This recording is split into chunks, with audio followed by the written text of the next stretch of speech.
अनमोल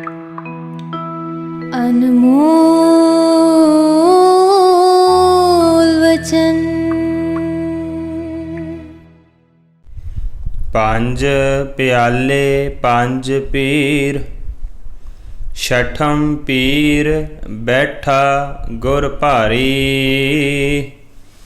अर्जन काया पलट कै, मूरत हर गोबिंद सवारी। चली पीढ़ी सोडियाँ, रूप दिखावन वारो वारी। दल भंजन गुर सूरमा, बड़ जोधा बहु पार उपकारी। सतगुरु दी साजी और नवाजी गुरु प्यारी साध संगत जी, सतगुरु दी किरपा रहमत बख्शिश दा सदका अज तो साहिब सतगुरु श्री गुरु हरगोबिंद साहब महाराज जी दे मुबारक जीवन इतिहास विचों कुछ सीखण दा यतन करांगे। इसलिए आप समूह संगत असीस बख्शियो। वाहिगुरु जी का खालसा, वाहिगुरु जी की फतेह। साहिब सतगुरु श्री गुरु अर्जन साहब महाराज जिन्हां दा आनंद कारज मात गंगा जी दे नाल होया। लमेरा समा घर दे विच कोई औलाद नहीं हुई। अकाल पुरख वाहिगुरु दी किरपा हुई कि जिस वक्त गुरु अर्जन साहब महाराज अमृतसर तो चल के थोड़ी दूर नगर वडाली दे विच गए, जिन्हों अजकल गुरु की वडाली कहा जाता है, उस जगह के उपर 19 जून 1595 ईस्वी नूं साहिब सतगुरु श्री गुरु हरगोबिंद साहब जी का प्रकाश होया। गुरु अर्जन साहब महाराज जी के घर पुत्र का जन्म होया। सतगुरु साहब जी ने अकाल पुरख वाहिगुरु का शुकराना किया ते शुकराना करते हुए मुबारक बचन कहे, कहते सतगुर साचे दिया भेज, चिर जीवन उपजया संजोग। कहते मेरे पुत्र नूं हरगोबिंद साहब नूं अकाल पुरख वाहिगुरु ने भेजिया है ते नाल ही क्या चिर जीवन उपजया संजोग, बड़े चिरां पिछों संजोग बनया है। उधरे माहे आए किया निवास, माता क्या मन बहुत विगास। ते पुछिए सतगुरु ये कोई आम पुत्र जम्मिया है? गुरु अर्जन साहब महाराज कहते आम पुत्र नहीं, जम्मिया पूत भगत गोबिंद का, प्रगटिया सब मैं लिखिया तुर का। ये मेरा पुत्र अकाल पुरख वाहिगुरु जी का भगत पैदा होया है। ते सतगुरु साहब जी ने स्पष्ट शब्दां विच एक गल कही, कहंदे गुज्जी छन्नी नाही बात, गुरु नानक तुठा किन्नी दात। कहंदे संसार दे लोगों ये कोई गल गुझी हुई नहीं है, बल्कि ये सारियां दे सामने स्पष्ट है। ये दात मैनू अकाल पुरख वाहिगुरु जी के घर विचों मिली है, गुरु नानक साहब महाराज जी के घर विचों प्राप्त हुई है। जिवें करके जदों साउण दे महीने दे विच मींह पैंदा है, बारिश पैंदी है, बारिश दे पैण करके चारे पासे हरियावल छा जाती है। पर जदों सावन दे विच मींह पैंदा है ते भाई गुरदास साहब कहंदे ने सावन दे विच मींह पैण करके जवाह दा बूटा जिहड़ा वो सड़ जाता है। सावन दे विच बारिश पैण करके बाकी सारे पासे हरियावल हो रही है, अक दा बूटा जिहड़ा वो सड़ जाता है। अक भी सड़ गया, जवाह सड़ गई, बाकी चारे पासे हरियावल हो गई। बिल्कुल इसे तरह दे नाल जदों सतगुरु गुरु हरगोबिंद साहब जी का प्रकाश होया, सारियां सिख संगतां दे विच प्रसन्नता है। दूसरे पासे बाबा प्रिथी चंद ते ओदी घर वाली करमो जिहड़ी है, उन्होंने सोका पै गया, उन्होंने साड़ा पै गया। भाई गुरदास साहब ने कहा, कहते सावन वन हरियावले सूके जवाह। जिवें सावन दे महीने विच चारे पासे हरियावल है, लेकिन जवाह दा बूटा जिहड़ा वो सुक जाता है। कहते इसे तरह दे नाल सिख संगतां दे विच प्रसन्नता है, पर बीबी करमो ते बाबा प्रिथी चंद उहदे घर विच सोग पै गया। की कारण है? कारण यह है कि उस वक्त जिहड़ा बाबा प्रिथी चंद है, उहदी घर वाली करमो है, ਉਹ ਸੋਚਦੀ ਹੈ ਕਿ ਕਿਸੇ ਤਰੀਕੇ ਦੇ ਨਾਲ ਗੁਰਤਾ ਗੱਦੀ ਤੇ ਮੈਂ ਬੈਠਣਾ ਚਾਹੀਦਾ ਹੈ। ਬਾਬਾ ਪ੍ਰਿਥੀ ਚੰਦ ਚਾਹੁੰਦਾ ਮੈਂ ਬੈਠਾਂ, ਪਰ ਗੁਰਿਆਈ ਤੇ ਗੁਰੂ ਅਰਜਨ ਸਾਹਿਬ ਮਹਾਰਾਜ ਨੂੰ ਪ੍ਰਾਪਤ ਹੋਈ। ਉਹਨੇ ਮਨ ਅੰਦਰ ਇੱਕ ਖਿਆਲ ਕੀਤਾ, ਕਹਿਣ ਲੱਗੇ ਮੈਂ ਗੁਰਤਾ ਗੱਦੀ ਤੇ ਨਹੀਂ ਬੈਠ ਸਕਿਆ, ਪਰ ਮੇਰੇ ਤੋਂ ਬਾਅਦ ਮੇਰਾ ਪੁੱਤਰ ਜ਼ਰੂਰ ਬੈਠ ਜਾਏਗਾ। ਕਿਉਂ? ਗੁਰੂ ਅਰਜਨ ਸਾਹਿਬ ਮਹਾਰਾਜ ਦੇ ਘਰ ਵਿੱਚ ਕੋਈ ਔਲਾਦ ਨਹੀਂ ਹੈ। ਜਦੇ ਹੀ ਗੁਰੂ ਅਰਜਨ ਸਾਹਿਬ ਮਹਾਰਾਜ ਜੀ ਦੇ ਘਰ ਵਿੱਚ ਗੁਰੂ ਹਰਗੋਬਿੰਦ ਸਾਹਿਬ ਦਾ ਪ੍ਰਕਾਸ਼ ਹੋਇਆ। ਬਾਬੇ ਪ੍ਰਿਥੀ ਚੰਦ ਦੀ ਇਸ ਉਮੀਦ ਦੇ ਉੱਪਰ, ਇਸ ਆਸ ਦੇ ਉੱਪਰ ਪਾਣੀ ਫਿਰ ਗਿਆ। ਬਾਬਾ ਪ੍ਰਿਥੀ ਚੰਦ ਨੀਚ ਹਰਕਤਾਂ ਦੇ ਉੱਪਰ ਉਤਰ ਆਇਆ। ਬਾਬਾ ਪ੍ਰਿਥੀ ਚੰਦ ਨੇ ਕੋਝੇ ਯਤਨ ਕਰਨੇ ਸ਼ੁਰੂ ਕਰ ਦਿੱਤੇ। ਤੇ ਕਿਹੜੇ ਯਤਨ ਕੀਤੇ? ਪਾਪ ਦੇ ਉੱਪਰ ਉਤਰ ਆਇਆ, ਬਲਕਿ ਗੁਰੂ ਹਰਗੋਬਿੰਦ ਸਾਹਿਬ ਮਹਾਰਾਜ ਨੂੰ ਮਾਰਨ ਦੇ ਕੋਝੇ ਯਤਨ ਕੀਤੇ, ਸਾਜ਼ਿਸ਼ਾਂ ਘੜੀਆਂ। ਸਭ ਤੋਂ ਪਹਿਲਾਂ ਉਹਨੇ ਇੱਕ ਦਾਈ ਨੂੰ ਪੈਸੇ ਦੇ ਕੇ ਖਰੀਦਿਆ ਤੇ ਖਰੀਦ ਕੇ ਉਹਨੂੰ ਕਿਹਾ ਕਿ ਤੂੰ ਆਪਣੀ ਛਾਤੀ ਦੇ ਨਾਲ ਜ਼ਹਿਰ ਲਾ ਕੇ ਤੇ ਬਾਲ ਗੁਰੂ ਹਰਗੋਬਿੰਦ ਸਾਹਿਬ ਨੂੰ ਦੁੱਧ ਪਿਲਾਉਣ ਵਾਸਤੇ ਜਾਣਾ ਹੈ। ਸਤਿਗੁਰੂ ਦੀ ਬਾਣੀ ਨੇ ਕਿਹਾ ਕਿ ਜਿਹੜਾ ਬੱਚਾ ਹੁੰਦਾ ਹੈ ਨਾ, ਉਹ ਬੱਚਾ ਜਿਹੜਾ ਉਹਦਾ ਕੇਵਲ ਤੇ ਕੇਵਲ ਪਿਆਰ ਮਾਤਾ ਦੇ ਦੁੱਧ ਨਾਲ ਹੁੰਦਾ ਹੈ। ਇਹਨੂੰ ਮਾਤਾ ਦਾ ਦੁੱਧ ਹੀ ਅੰਮ੍ਰਿਤ ਵਰਗਾ ਲੱਗਦਾ ਹੈ। ਪਹਿਲੇ ਪਿਆਰ ਲੱਗਾ ਥਣ ਦੁੱਧ। ਬੱਚੇ ਦਾ ਪਹਿਲਾ ਸੰਬੰਧ ਜਿਹੜਾ ਮਾਂ ਦੇ ਦੁੱਧ ਨਾਲ ਹੀ ਹੈ, ਉਹਨੂੰ ਹੋਰ ਕੁਝ ਨਹੀਂ ਚਾਹੀਦਾ। ਤੇ ਜਿੱਥੋਂ ਉਸ ਨੂੰ ਦੁੱਧ ਮਿਲ ਕੇ ਅੰਮ੍ਰਿਤ ਵਰਗਾ ਲੱਗਣਾ ਹੈ, ਜਿੱਥੋਂ ਉਹਨੂੰ ਜੀਵਨ ਮਿਲਣਾ ਹੈ, ਬਾਬਾ ਪ੍ਰਿਥੀ ਚੰਦ ਉੱਥੋਂ ਬਾਲ ਗੁਰੂ ਹਰਗੋਬਿੰਦ ਸਾਹਿਬ ਨੂੰ ਮੌਤ ਦੇਣੀ ਚਾਹੁੰਦਾ ਹੈ। ਉਹਨੇ ਦਾਈ ਦੀ ਛਾਤੀ ਦੇ ਨਾਲ ਜ਼ਹਿਰ ਲਵਾ ਕੇ ਉਹਨੂੰ ਪੈਸੇ ਦੇ ਕੇ ਕਿਹਾ ਕਿ ਤੂੰ ਜਾ ਕੇ ਬਾਲ ਹਰਗੋਬਿੰਦ ਸਾਹਿਬ ਨੂੰ ਦੁੱਧ ਪਿਲਾ, ਤੇ ਜਦੋਂ ਜ਼ਹਿਰ ਵਾਲਾ ਦੁੱਧ ਉਹਨੂੰ ਮਿਲੇਗਾ ਤੇ ਉਹਦੀ ਮੌਤ ਹੋ ਜਾਵੇਗੀ। ਉਹ ਦਾਈ ਅੰਮ੍ਰਿਤਸਰ ਤੋਂ ਚੱਲੀ। ਇਤਿਹਾਸ ਦੇ ਵਿੱਚ ਦੋ ਦਾਈਆਂ ਦਾ ਖਾਸ ਕਰਕੇ ਜ਼ਿਕਰ ਹੈ। ਇੱਕ ਉਹ ਦਾਈ ਹੈ ਜਿਹਨੇ ਗੁਰੂ ਨਾਨਕ ਸਾਹਿਬ ਮਹਾਰਾਜ ਜੀ ਦੇ ਬਚਪਨ ਦੇ ਵਿੱਚ ਦਰਸ਼ਨ ਕੀਤੇ ਤੇ ਨਿਹਾਲ ਹੋ ਗਈ, ਜਿਹੜੀ ਪਹਿਲਾਂ ਮਹਿਤਾ ਕਲਿਆਣ ਦਾਸ ਦੇ ਕੋਲੋਂ ਮਾਇਆ ਮੰਗਦੀ ਸੀ, ਪੈਸੇ ਮੰਗਦੀ ਸੀ। ਉਸੇ ਦਾਈ ਨੇ ਕਹਿਣਾ ਸ਼ੁਰੂ ਕਰ ਦਿੱਤਾ ਸੀ, ਕਲਿਆਣ ਦਾਸ ਤੇਰੇ ਘਰ ਵਿੱਚ ਜਿਹੜਾ ਪੁੱਤਰ ਪੈਦਾ ਹੋਇਆ ਹੈ ਨਾ, ਉਹਦੇ ਨਾਲ ਮੈਨੂੰ ਕਿਸੇ ਤਰ੍ਹਾਂ ਦੀ ਕੋਈ ਆਸ ਹੀ ਨਹੀਂ ਰਹਿ ਗਈ, ਕੋਈ ਖਵਾਇਸ਼ ਹੀ ਨਹੀਂ ਰਹੀ। ਮੇਰੀ ਸਾਰੀ ਜ਼ਿੰਦਗੀ ਦੀ ਦੌਲਤ ਮੈਨੂੰ ਅੱਜ ਪ੍ਰਾਪਤ ਹੋ ਗਈ ਤੇਰੇ ਪੁੱਤਰ ਦੇ ਦਰਸ਼ਨ ਕਰਕੇ। ਆਪਾਂ ਉਸ ਦਾਈ ਦੌਲਤਾਂ ਦਾ ਜ਼ਿਕਰ ਕਰਦੇ ਹਾਂ। ਦੂਸਰੀ ਇਹ ਦਾਈ ਹੈ ਜਿਹਨੂੰ ਇਤਿਹਾਸ ਨੇ ਲਿਖਿਆ, ਜਿਹਦਾ ਨਾਮ ਫਤੋ ਹੈ, ਜਿਹੜੀ ਪਾਪ ਕਰਮ ਕਰਨ ਵਾਸਤੇ ਜਾ ਰਹੀ ਹੈ, ਜਿਹੜੀ ਗੁਰੂ ਹਰਗੋਬਿੰਦ ਸਾਹਿਬ ਮਹਾਰਾਜ ਜੀ ਨੂੰ ਖਤਮ ਕਰਨ ਵਾਸਤੇ ਜਾ ਰਹੀ ਹੈ। ਜਦੋਂ ਅੰਮ੍ਰਿਤਸਰ ਤੋਂ ਚੱਲ ਕੇ ਵਡਾਲੀ ਦੀ ਧਰਤੀ ਤੇ ਪਹੁੰਚੀ, ਪਰ ਇੰਨੇ ਚਿਰ ਤੱਕ ਜਿਹੜਾ ਜ਼ਹਿਰ ਸੀ ਉਹਨੂੰ ਖੁਦ ਨੂੰ ਚੜ ਗਿਆ। ਅੱਜ ਦੀ ਭਾਸ਼ਾ ਵਿੱਚ ਕਈ ਉਹਨੂੰ ਰਕਸ਼ਣ ਕਰ ਗਿਆ। ਜਿਹੜੀ ਬਾਲ ਹਰਗੋਬਿੰਦ ਸਾਹਿਬ ਨੂੰ ਮਾਰਨ ਵਾਸਤੇ ਜਾ ਰਹੀ ਸੀ, ਉਹਨੂੰ ਜ਼ਹਿਰ ਚੜ ਗਿਆ ਤੇ ਚੜਨ ਕਰਕੇ, ਰਕਸ਼ਣ ਕਰਨ ਕਰਕੇ ਉਹ ਆਪ ਤੜਫਦੀ ਹੋਈ ਉਹਦੀ ਮੌਤ ਹੋ ਗਈ। ਪਰ ਤੜਫਦੀ ਤੜਫਦੀ ਸਾਰਾ ਕੁਝ ਦੱਸ ਗਈ ਕਿ ਕਿਵੇਂ ਬਾਬਾ ਪ੍ਰਿਥੀ ਚੰਦ ਨੇ ਲਾਲਚ ਦੇ ਕੇ, ਪੈਸੇ ਦੇ ਕੇ ਬਾਲ ਹਰਗੋਬਿੰਦ ਸਾਹਿਬ ਜੀ ਨੂੰ ਜ਼ਹਿਰ ਵਾਲਾ ਦੁੱਧ ਪਿਲਾ ਕੇ ਮਾਰਨ ਵਾਸਤੇ ਜਿਹੜੀ ਸਾਜ਼ਿਸ਼ ਘੜੀ ਸੀ।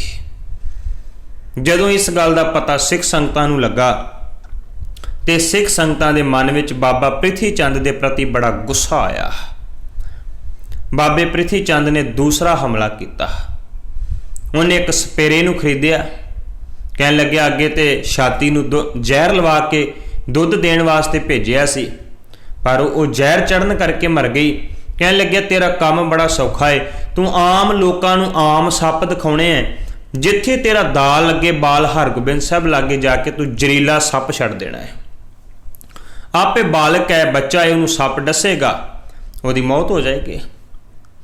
ਜਦੋਂ ਇਹ ਸਾਰੀ ਦੀ ਸਾਰੀ ਸਾਜ਼ਿਸ਼ ਘੜ ਕੇ ਸਪੇਰੇ ਨੂੰ ਪੈਸੇ ਦਿੱਤੇ, ਕਹਿੰਦਾ ਅੱਧੇ ਪੈਸੇ ਤੈਨੂੰ ਹੁਣ ਦਿੰਦਾ ਪਿਆ, ਅੱਧੇ ਪੈਸੇ ਕੰਮ ਹੋਣ ਤੋਂ ਬਾਅਦ ਦਿਆਂਗਾ, ਮੈਂ ਤੇਰੇ ਘਰ ਨੂੰ ਮਾਲਾ ਮਾਲ ਕਰ ਦਿਆਂਗਾ। ਸਪੇਰਾ ਵੀ ਲਾਲਚ ਵਿੱਚ ਆਇਆ। ਉਹਨੇ ਲਾਲਚ ਵਿੱਚ ਆਣ ਕੇ ਇਵੇਂ ਹੀ ਕੀਤਾ। ਵਡਾਲੀ ਦੀ ਧਰਤੀ ਤੇ ਗਿਆ। ਆਮ ਲੋਕਾਂ ਨੂੰ ਉਹਨੇ ਬਹੁਤ ਸਾਰੇ ਸੱਪ ਦਿਖਾਏ ਤੇ ਜਦੋਂ ਬਾਲ ਹਰਗੋਬਿੰਦ ਸਾਹਿਬ ਦੇ ਨੇੜੇ ਜਾ ਕੇ ਜ਼ਹਿਰੀਲਾ ਸੱਪ ਛੱਡਣ ਲੱਗਾ, ਕੁਝ ਇਤਿਹਾਸਕਾਰ ਕਹਿੰਦੇ ਨੇ ਉਹ ਜ਼ਹਿਰੀਲਾ ਸੱਪ ਸਪੇਰੇ ਨੂੰ ਲੜ ਗਿਆ। ਕੁਝ ਇਤਿਹਾਸਕਾਰ ਕਹਿੰਦੇ ਹੈ कि सप छड़दे नूं सिखां ने देख लिया, उन्होंने सप नूं मार दिता। जदों वो जरीला सप ही सपेरे नूं लड़िया ते हुण सपेरा तड़फन लगा, वो मरन लगा, पर मरदा मरदा सारा कुछ वो भी दस गया। की दस के गया? ये पाप कर्म करन वास्ते मैनू बाबे प्रिथी चंद ने कहा सी। उन्हें कहा सी कि तू किसी तरीके दे नाल बाल हरगोबिंद साहब के नेड़े जाके सप छड्डना है ताकि उन्हां दी मौत हो जाए। ये दूसरी घटना दे नाल बाबे प्रिथी चंद के उपर सिख संगतां ने बिल्कुल ही ਉਹਦੀ बहुत सारी बदनामी होनी शुरू हुई। सिख संगतां दे विच चर्चा चलनी शुरू हुई। इन्नी नीच हरकतां दे उपर उतर आया बाबा प्रिथी चंद। गुरु अर्जन साहब महाराज कुछ समा वडाली की धरती ते रहन तो बाद अमृतसर की धरती ते आए। किन्ना विशाल हिरदा गुरु अर्जन साहब महाराज जी का। ताई भट्टा ने कहा गुरु अर्जन प्रतख हर खुद अकाल पुरख वाहेगुरु जी का स्वरूप है। ਜਿਹੜਾ सतगुर की बाणी ने कहा कि गुरु के अंदर किसी तरह का कोई वैर नहीं है, सतगुर पुरख निर्वैर है, गुरु के अंदर कोई वैर नहीं है। बाबा प्रिथी चंद वैर कमाना चाहता है। गुरु अर्जन साहब महाराज अमृतसर की धरती ते आए, अपनी गोद विच बाल हरगोबिंद साहब नूं लिया। पता है कि 2 बार चाल चल के इस बाबे प्रिथी चंद ने मेरे पुत्र नूं मारन का यतन किया है, पर फिर भी सब तो पहला बाबे प्रिथी चंद दे कोल गए वड्डे भराता ने कि ए वेखो भरा जी, अकाल पुरख की किरपा दे नाल लमेरे समय के बाद घर विच औलाद का जन्म होया है, तुसीं आशीर्वाद दिओ। बाबे प्रिथी चंद ने उतों उतों पुत्र नूं पकड़िया होवेगा, सिर ते हथ भी फेरिया होना है, लम्मी उम्र वास्ते आशीर्वाद भी दिता होना है, पर यह सारा कुछ उतों उतों अंदरों साड़ बल के कोला हो गया बाबा प्रिथी चंद। फिर गुरु अर्जन साहब महाराज बाल हरगोबिंद साहब नूं नाल लैके बाबे महादेव दे कोल गए। बाबा महादेव बाबे प्रिथी चंद तो छोटा ते गुरु अर्जन साहब महाराज तो वड्डा भरा है। उहदे कोल जाके उन्होंने भी कहा कि अकाल पुरख की किरपा दे नाल पुत्र का जन्म होया है।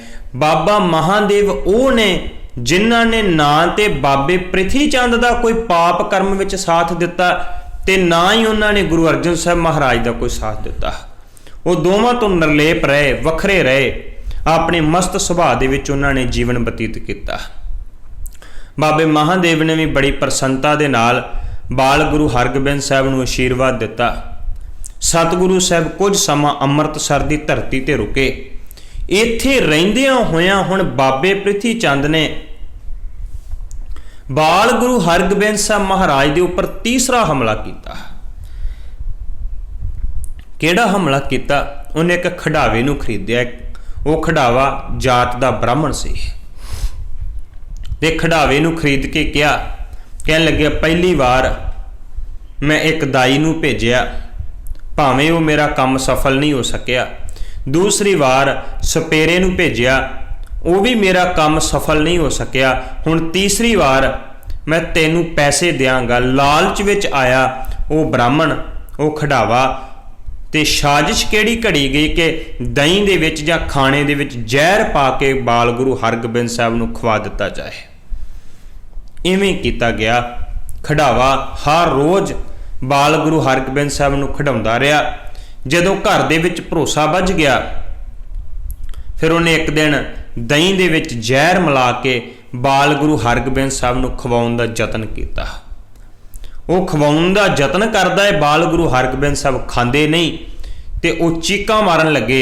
इन्ना चिर नूं घर दे विचों सारे दौड़े आए। सतगुरु की पवित्र गुरबाणी का बचन है। महाराज कहंदे जिसका साहिब डाढ़ा होए तिसनों मार ना सके कोई। जिहदा मालिक रखिया करन वाला होवे उहनूं कौन मार सकता है। आपां सतगुरु की बाणी चों पढ़ते हाँ, जिसके सिर उपर तू स्वामी सो दुख कैसा पावे। उहनूं काहदा दुख है जिहदे सिर दे उपर अकाल पुरख वाहेगुरु स्वामी होवे, विच करता पुरख खलोया वाल ना विंगा हुआ। जिन्हां दे विचकार अकाल पुरख वाहेगुरु खड़ा होवे, जिन्हां दे सिर दे उपर साईं खड़ा होवे, उन्हां दा कोई वाल विंगा नहीं कर सकता। बाल गुरु हरगोबिंद साहब नूं बाबा प्रिथी चंद ਉਹਦੇ ਨਾਲ ਸਾਜ਼ਿਸ਼ਾਂ ਘੜਨ ਵਾਲੇ ਲੋਕ ਕੀ ਕਰ ਸਕਦੇ ਸੀ? ਕਿਉਂ? ਰੱਖਿਆ ਕਰਨ ਵਾਲਾ ਅਕਾਲ ਪੁਰਖ ਵਾਹਿਗੁਰੂ ਹੈ। ਜਦੇ ਹੀ ਉਹ ਜਿਹੜਾ ਬ੍ਰਾਹਮਣ ਹੈ ਬਾਲ ਗੁਰੂ ਹਰਗੋਬਿੰਦ ਸਾਹਿਬ ਨੂੰ ਦਹੀਂ ਖਵਾਉਣ ਦਾ ਯਤਨ ਕਰਦਾ ਏ, ਬਾਲ ਗੁਰੂ ਹਰਗੋਬਿੰਦ ਸਾਹਿਬ ਖਾਂਦੇ ਨਹੀਂ, ਜ਼ਬਰਦਸਤੀ ਮੂੰਹ ਵਿੱਚ ਪਾਉਣ ਦੀ ਕੋਸ਼ਿਸ਼ ਕੀਤੀ, ਤੇ ਜਦੋਂ ਕੋਸ਼ਿਸ਼ ਕੀਤੀ ਉਸ ਵਕਤ ਬਾਲ ਗੁਰੂ ਹਰਗੋਬਿੰਦ ਸਾਹਿਬ ਨੇ ਚੀਕਾਂ ਮਾਰੀਆਂ। ਜਦੋਂ ਚੀਕ ਵੱਜੀ, ਘਰ ਦੇ ਵਿੱਚੋਂ ਮਾਤ ਗੰਗਾ, ਗੁਰੂ ਅਰਜਨ ਸਾਹਿਬ ਮਹਾਰਾਜ, ਗੁਰੂ ਕੇ ਸਿੱਖ ਦੌੜੇ ਆਏ। ਕਿਉਂ? 2 ਵਾਰ ਪਹਿਲਾਂ ਵੀ ਘਟਨਾ ਘਟ ਚੁੱਕੀ ਹੈ। ਜਦੋਂ ਦੌੜੇ ਹੋਏ ਆਏ ਉਸ ਵਕਤ ਉਹ ਜਿਹੜਾ ਬ੍ਰਾਹਮਣ ਸੀ ਉਹ ਸਤਿਗੁਰੂ ਨੂੰ ਵੇਖ ਕੇ ਕੰਬਣ ਲੱਗਾ। ਉਹਦੇ ਹੱਥ ਦੇ ਵਿੱਚੋਂ ਦਹੀਂ ਵਾਲਾ ਕੌਲਾ ਜਿਹੜਾ ਛੁੱਟ ਗਿਆ, ਛੁੱਟ ਕੇ ਜਦੋਂ ਧਰਤੀ ਤੇ ਡਿੱਗਿਆ ਤੇ ਇਤਿਹਾਸ ਕਹਿੰਦਾ ਕਿ ਕੋਲ ਇੱਕ ਕੂਕਰ ਖੜਾ ਸੀ, ਕੁੱਤਾ ਖੜਾ ਸੀ। ਉਹਨੇ ਦੌੜ ਕੇ ਜਾ ਕੇ ਜਦੋਂ ਦਹੀਂ ਨੂੰ ਖਾਧਾ ਤੇ ਦਹੀਂ ਨੂੰ ਖਾਣ ਕਰਕੇ ਉਹਦੀ ਮੌਤ ਹੋ ਗਈ। ਜਦੋਂ ਤੜਫਦਾ ਹੋਇਆ ਕੁੱਤਾ ਮਰਿਆ ਤੇ ਇਹ ਵੇਖ ਕੇ ਜਿਹੜਾ ਬ੍ਰਾਹਮਣ ਸੀ ਉਹਨੂੰ ਹੌਲ ਉੱਠਿਆ, ਹੌਲ, ਸੂਲ ਪੈ ਗਿਆ, ਜਿਹਨੂੰ ਅੱਜ ਦੀ ਭਾਸ਼ਾ ਵਿੱਚ ਕਹਿ ਸਕਦੇ ਕਿ ਹਾਰਟ ਅਟੈਕ ਹੋ ਗਿਆ। ਸਤਿਗੁਰੂ ਦੀ ਬਾਣੀ ਨੇ ਕਿਹਾ, ਗੁਰੂ ਅਰਜਨ ਸਾਹਿਬ ਮਹਾਰਾਜ ਕਹਿੰਦੇ, ਲੇਪ ਨਾ ਲਾਗੋ ਤਿਨਕਾ ਮੂਲ, ਦੁਸ਼ਟ ਬਾਮਣ ਮੂਆ ਹੋਏ ਕੈ ਸੂਲ। ਉਹਨੂੰ ਸੂਲ ਲਿਖਿਆ ਹੈ। ਉਸ ਬ੍ਰਾਹਮਣ ਨੂੰ ਜਦੋਂ ਸੂਲ ਉੱਠਿਆ, ਹਾਰਟ ਅਟੈਕ ਹੋਇਆ, ਉਹ ਤੜਫਣ ਲੱਗਾ, ਤੜਫ ਕੇ ਮਰਨ ਲੱਗਾ ਤੇ ਮਰਦਾ ਹੋਇਆ ਉਹ ਵੀ ਸਾਰਾ ਕੁਝ ਦੱਸ ਗਿਆ। ਕਿਵੇਂ ਕਿ ਬਾਬੇ ਪ੍ਰਿਥੀ ਚੰਦ ਦੇ ਲਾਲਚ ਵਿੱਚ ਆਣ ਕੇ ਇਹ ਪਾਪ ਕਰਮ ਕਰਨ ਲੱਗਾ ਸੀ, ਕਿਵੇਂ ਬਾਬੇ ਪ੍ਰਿਥੀ ਚੰਦ ਦੇ ਕੋਲੋਂ ਪੈਸੇ ਲੈ ਕੇ ਇਹ ਮੈਂ ਪਾਪ ਕਮਾਉਣ ਲੱਗਾ ਸੀ। ਜਦੋਂ ਉਹ ਮਰਦਾ ਹੋਇਆ ਬ੍ਰਾਹਮਣ ਵੀ ਸਾਰਾ ਕੁਝ ਦੱਸ ਗਿਆ, ਬਾਬਾ ਪ੍ਰਿਥੀ ਚੰਦ ਮੂੰਹ ਦੇਣ ਜੋਗਾ ਨਹੀਂ ਰਹਿ ਗਿਆ। 3 ਘਟਨਾਵਾਂ ਘਟੀਆਂ, ਪਰ ਰੱਖਿਆ ਕਰਨ ਵਾਲਾ ਅਕਾਲ ਪੁਰਖ ਵਾਹਿਗੁਰੂ ਸੀ। ਇਹ ਸਾਰੀ ਬਦਨਾਮੀ ਤੋਂ ਡਰਦਾ ਹੋਇਆ ਬਾਬਾ ਪ੍ਰਿਥੀ ਚੰਦ ਅੰਮ੍ਰਿਤਸਰ ਨੂੰ ਛੱਡ ਕੇ ਆਪਣੇ ਸਹੁਰੇ ਪਿੰਡ ਲਾਹੌਰ ਦੇ ਨੇੜੇ ਹੇਹਰ ਪਿੰਡ ਵਿੱਚ ਚਲਿਆ ਗਿਆ। ਉੱਥੇ ਜਾ ਕੇ ਉਹਨੇ ਗੁਰੂ ਅਰਜਨ ਸਾਹਿਬ ਮਹਾਰਾਜ ਨੇ ਜਿਵੇਂ ਹਰਮੰਦਰ ਬਣਾਇਆ ਸੀ, ਹਰਮੰਦਰ ਸਾਹਿਬ ਤਿਆਰ ਕੀਤਾ ਸੀ, ਉਹਨੇ ਉਸ ਤਰਜ਼ ਦੇ ਉੱਪਰ ਇੱਕ ਮੰਦਰ ਬਣਾਉਣਾ ਸ਼ੁਰੂ ਕਰ ਦਿੱਤਾ। ਕਈ ਤਰ੍ਹਾਂ ਦਾ ਉਹਨੇ ਕੋਝਾ ਯਤਨ ਕੀਤਾ, ਪਰ ਗੁਰੂ ਅਰਜਨ ਸਾਹਿਬ ਮਹਾਰਾਜ ਦੀ ਰੀਸ ਨਾ ਹੋ ਸਕੇ। ਇਵੇਂ ਸਤਿਗੁਰੂ ਗੁਰੂ ਅਰਜਨ ਸਾਹਿਬ ਮਹਾਰਾਜ ਜਿਸ ਵਕਤ ਦੇ ਨਾਲ ਲਾਹੌਰ ਦੇ ਵਿੱਚ ਕਾਲ ਪੈਣ ਕਰਕੇ ਉੱਥੇ ਗਏ ਤੇ ਉੱਥੇ ਜਾ ਕੇ ਸਤਿਗੁਰੂ ਸਾਹਿਬ ਜੀ ਨੇ ਕਾਲ ਪੀੜਤਾਂ ਦੀ ਮਦਦ ਕੀਤੀ। ਉਸ ਵਕਤ ਪੰਜਾਬ ਦੇ ਵਿੱਚ ਚੇਚਕ ਦੀ, ਸੀਤਲਾ ਦੀ ਬਿਮਾਰੀ ਜਿਹੜੀ ਆ ਉਹ ਲੋਕਾਂ ਨੂੰ ਹੋਈ ਸੀ। ਉਹਦਾ ਅਸਰ ਬਾਲ ਗੁਰੂ ਹਰਗੋਬਿੰਦ ਸਾਹਿਬ ਦੇ ਉੱਪਰ ਵੀ ਹੋ ਗਿਆ। ਜਦੋਂ ਸਤਿਗੁਰੂ ਅੰਮ੍ਰਿਤਸਰ ਦੀ ਧਰਤੀ ਤੇ ਆਏ, ਵੱਖ-ਵੱਖ ਥਾਵਾਂ ਤੋਂ ਹੋ ਕੇ ਬਾਲ ਗੁਰੂ ਹਰਗੋਬਿੰਦ ਸਾਹਿਬ ਨੂੰ ਸੀਤਲਾ ਹੋ ਗਈ। ਜਿਹੜੇ ਉਸ ਵਕਤ ਪੁਰਾਣੇ ਖਿਆਲਾਂ ਵਾਲੇ ਲੋਕ ਸੀ, ਉਹਨਾਂ ਕਿਹਾ ਕਿ ਇਹ ਸੀਤਲਾ ਮਾਤਾ ਹੁੰਦੀ ਹੈ, ਇਹਨੂੰ ਮੰਦਿਰ ਦੇ ਵਿੱਚ ਜਾ ਕੇ ਮੱਥਾ ਟਿਕਾਇਆ ਜਾਵੇ, ਬੇਰੀ ਨੂੰ ਜਾ ਕੇ ਕੱਚੀ ਲੱਸੀ ਪਾਈ ਜਾਵੇ, ਨਹੀਂ ਤਾਂ ਮਾਤਾ ਨਾਰਾਜ਼ ਹੋ ਜਾਵੇਗੀ। ਪਰ ਗੁਰੂ ਅਰਜਨ ਸਾਹਿਬ ਮਹਾਰਾਜ ਕਹਿਣ ਲੱਗੇ, ਨਹੀਂ, ਐਸਾ ਕੁਝ ਨਹੀਂ ਹੋਵੇਗਾ। ਇਹ ਬਲਕਿ ਕੋਈ ਮਾਤਾ ਨਹੀਂ ਹੈ, ਇਹ ਬਲਕਿ ਇੱਕ ਬਿਮਾਰੀ ਹੈ ਜਿਹੜੀ ਸਰੀਰ ਦੇ ਉੱਪਰ ਹੁੰਦੀ ਹੈ, ਜਿਹਦੇ ਨਾਲ ਸਰੀਰ ਦੇ ਉੱਪਰ ਬਹੁਤ ਸਾਰੇ ਧੱਫੜ ਨਿਕਲ ਆਉਂਦੇ ਹੈ, ਸਰੀਰ ਲਾਲ ਹੋ ਜਾਂਦਾ ਹੈ, ਮਾੜਾ ਮਾੜਾ ਬੁਖਾਰ ਰਹਿੰਦਾ। ਸਤਿਗੁਰੂ ਕਹਿੰਦੇ ਬਿਮਾਰੀ ਹੈ, ਕੋਈ ਮਾਤਾ ਨਹੀਂ ਹੈ। ਜਦੋਂ ਇਹ ਬਚਨ ਕਹਿ ਸਤਿਗੁਰੂ ਨੇ, ਉਹ ਲੋਕਾਂ ਨੇ ਬੜਾ ਯਤਨ ਕੀਤਾ ਕਹਿਣ ਦਾ, ਮਹਾਰਾਜ ਇਹ ਤੇ ਮਾਤਾ ਹੈ, ਇਹਨੂੰ ਮੰਦਿਰ 'ਚ ਮੱਥਾ ਟਿਕਾਇਆ ਜਾਏ, ਮਲਿਆਂ ਤੇ ਜਾ ਕੇ ਲੱਸੀ ਪਾਣੀ ਪਾਇਆ ਜਾਏ। ਸਤਿਗੁਰੂ ਨੇ ਕਿਸੇ ਦੀ ਪਰਵਾਹ ਨਾ ਕੀਤੀ। ਜਦੋਂ ਦੁਆ ਦਿੱਤੀ, ਬਾਲ ਗੁਰੂ ਹਰਗੋਬਿੰਦ ਸਾਹਿਬ ਠੀਕ ਹੋਏ। ਅੱਜ ਤੱਕ ਜਿਹਨੂੰ ਵੀ ਸੀਤਲਾ ਨਿਕਲਦੀ ਹੈ ਉਹਦਾ ਕੋਈ ਨਾ ਕੋਈ ਅੰਗ ਜਿਹੜਾ ਉਹ ਜਾਂਦਾ ਰਹਿੰਦਾ ਹੈ। ਜਿਵੇਂ ਮਹਾਰਾਜਾ ਰਣਜੀਤ ਸਿੰਘ ਦੀ ਇੱਕ ਅੱਖ ਚਲੀ ਗਈ ਸੀ, ਪਰ ਗੁਰੂ ਹਰਗੋਬਿੰਦ ਸਾਹਿਬ ਮਹਾਰਾਜ ਜੀ ਸਹੀ ਸਲਾਮਤ ਠੀਕ ਹੋਏ। ਸਤਿਗੁਰੂ ਨੇ ਮੁਬਾਰਕ ਬਚਨ ਕਹਿ ਅਕਾਲ ਪੁਰਖ ਵਾਹਿਗੁਰੂ ਦਾ ਸ਼ੁਕਰਾਨਾ ਕੀਤਾ। ਕਹਿੰਦੇ, ਨੇਤਰ ਪ੍ਰਗਾਸ ਕੀਆ ਗੁਰਦੇਵ, ਭਰਮ ਗਏ ਪੂਰਨ ਭਈ ਸੇਵ। ਤੇ ਕੀ ਕਿਹਾ ਸਤਿਗੁਰੂ ਨੇ? ਸੀਤਲਾ ਤੇ ਰੱਖਿਆ ਬਿਵਹਾਰੀ। ਕਿਹਨੇ ਰੱਖਿਆ ਕੀਤੀ ਹੈ? ਸੀਤਲਾ ਤੋਂ ਜੇ ਕਿਸੇ ਨੇ ਬਚਾਇਆ ਤੇ ਅਕਾਲ ਪੁਰਖ ਵਾਹਿਗੁਰੂ ਨੇ ਸੀਤਲਾ ਤੇ ਰੱਖਿਆ ਬਿਵਹਾਰੀ। ਪਾਰ ਬ੍ਰਹਮ ਪ੍ਰਭ ਕਿਰਪਾ ਧਾਰੀ, ਨਾਨਕ ਨਾਮ ਜਪੈ ਸੋ ਜੀਵੈ, ਸਾਧ ਸੰਗ ਹਰ ਅੰਮ੍ਰਿਤ ਪੀਵੈ। ਸਤਿਗੁਰੂ ਨੇ ਅਕਾਲ ਪੁਰਖ ਵਾਹਿਗੁਰੂ ਦਾ ਸ਼ੁਕਰਾਨਾ ਕੀਤਾ। ਬਾਲ ਗੁਰੂ ਹਰਗੋਬਿੰਦ ਸਾਹਿਬ ਠੀਕ ਹੋਏ। ਭਾਵੇਂ ਬਾਬੇ ਪ੍ਰਿਥੀ ਚੰਦ ਨੇ ਕੋਝੇ ਯਤਨ ਕੀਤੇ, ਪਰ ਰੱਖਿਆ ਕਰਨ ਵਾਲਾ ਅਕਾਲ ਪੁਰਖ ਵਾਹਿਗੁਰੂ ਸੀ। ਬਾਰ-ਬਾਰ ਯਤਨ ਕਰਨ ਦੇ ਬਾਵਜੂਦ ਵੀ ਗੁਰੂ ਹਰਗੋਬਿੰਦ ਸਾਹਿਬ ਬਿਲਕੁਲ ਠੀਕ ਰਹੇ। ਸਤਿਗੁਰੂ ਗੁਰੂ ਹਰਗੋਬਿੰਦ ਸਾਹਿਬ ਜੀ ਨੇ ਫਿਰ ਬਹੁਤ ਸਾਰੇ ਸਿੱਖੀ ਦੇ ਮਹਾਨ ਕਾਰਜ ਕੀਤੇ। ਗੁਰਤਾ ਗੱਦੀ ਤੇ ਕਿਵੇਂ ਬਿਰਾਜਮਾਨ ਹੋਏ, ਇਹ ਆਪਾਂ ਆਉਣ ਵਾਲੇ ਪ੍ਰੋਗਰਾਮ ਵਿੱਚ ਸਰਵਣ ਕਰਾਂਗੇ। ਇੰਨੀਆਂ ਬੇਨਤੀਆਂ ਪ੍ਰਵਾਨ, ਭੁੱਲ ਚੁੱਕ ਦੀ ਖਿਮਾ, ਅੱਗੇ ਵਾਸਤੇ ਸਮਰਥ ਬਖਸ਼ਣੀ। ਵਾਹਿਗੁਰੂ ਜੀ ਕਾ ਖਾਲਸਾ, ਵਾਹਿਗੁਰੂ ਜੀ ਕੀ ਫਤਿਹ। ਅਨਮੋਲ